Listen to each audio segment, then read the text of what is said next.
Zdravím vás z dopravného oka. Leto je v plnom prúde, k letu patrí oddych, zábava, samozrejme k zábave aj alkohol, ale nie za volant. A my sa dnes porozprávame o tom, akú paseku nám práve za volantom či riadidlami môže spôsobiť. Alkohol za volantom či riadidlami, jeho dôsledky a následky, často s fatálnym koncom, doslova večná téma a do nekonečna sa opakujúci scenár, no nie s hercami, ale s reálnymi ľuďmi, nerešpektujúcimi zákon. Pitie alebo odbornejšie požívanie alkoholu a následné jazdenie, či už na 4 alebo 2 kolesách, je veľkým a dlhodobým problémom na slovenských cestách napriek mnohým edukačno-preventívnym akciám či policajným kontrolám.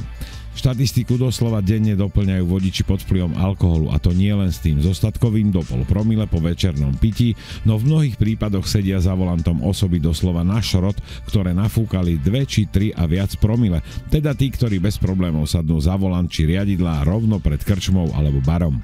Pritom zákon jasne hovorí, že na Slovensku platí nulová tolerancia alkoholu za volantom. Nafúkať pod 1 promile znamená priestupok, no nafúkať 1 a vyššiu hodnotu promile alkoholu v dychu je už trestným činom. No v oboch prípadoch ste si vyrobili veľký a drahý problém a váš vodičák končí na určitý čas v policajnom trezore. A to sa ešte stále bavíme o tom, že vás len zastavia policajti a fúkate. Ak však do toho zarátame napríklad vami spôsobenú dopravnú nehodu, tak ste si vďaka svojej nezodpovednosti, alkoholu a bohorovnosti v opitej hlave zarobili na veľmi veľký a veľmi drahý problém, vďaka ktorému môžete skončiť aj za mrežami na niekoľko rokov. A žiť s pocitom, že ste niekomu spôsobili zranenie, nebodaj smrť, neprajem nikomu.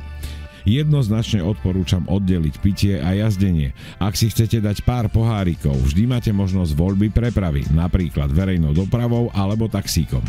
Nikdy nekalkulujte s tým, že vám 1 či 2 poháriky neublížia a vy to zvládnete. Každý z tých pohárikov totiž znižuje váš reakčný čas, znižuje vašu pozornosť a zvyšuje vašu odvahu. Keď k tomu pridáme prípadné hecovanie partiou, problém je na svete a vy si koledujete o jeho nepríjemné dôsledky. Mnoho tragických nehôd odštartovali práve 1 či 2 poháriky a pocit, že mne či nám sa nemôže nič stať, no neskoršia realita bola katastrofická či fatálna. Štatistika je neúprosná, nastavuje zrkadlo nezodpovednosti mladých aj starších vodičov, mužov aj žien. Takže buď pijem alebo jazdím, no nespájam to. Nikdy.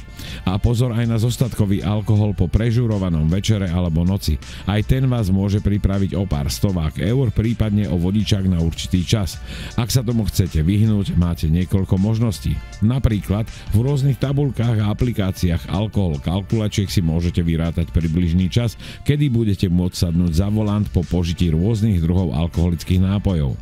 Prizvukujem však, že je to len orientačný čas, pretože odbúravanie alkoholu z krvi závisí od viacerých faktorov, ako vaša váha či metabolizmus, či ste pili nalačno, alebo ste aj niečo popri tom jedli a pili aj dáke nealko, hovorovo brzdu. Ďalšou dobrou pomôckou a osobnou formou kontroly množstva alkoholu v krvi je aj alkohol tester, ktorý vám zmeria aktuálnu hodnotu z dychu. Na našom trhu je široká ponuka rôznych produktov, len si treba spraviť rešerš, porovnať ich presnosť, certifikáty skúšobní, možnosť opätovnej kalibrácie prístroja a stanoviť si hodnotu, koľko peňazí ste ochotní do alkohol testeru investovať.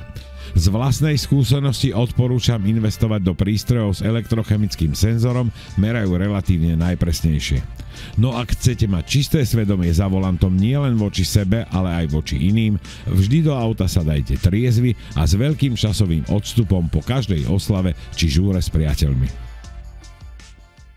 Priatelia, alkohol v žiadnom prípade za volant nepatrí. Buď pite, alebo jazdite, ale nikdy to nekombinujte. Šťastnú cestu.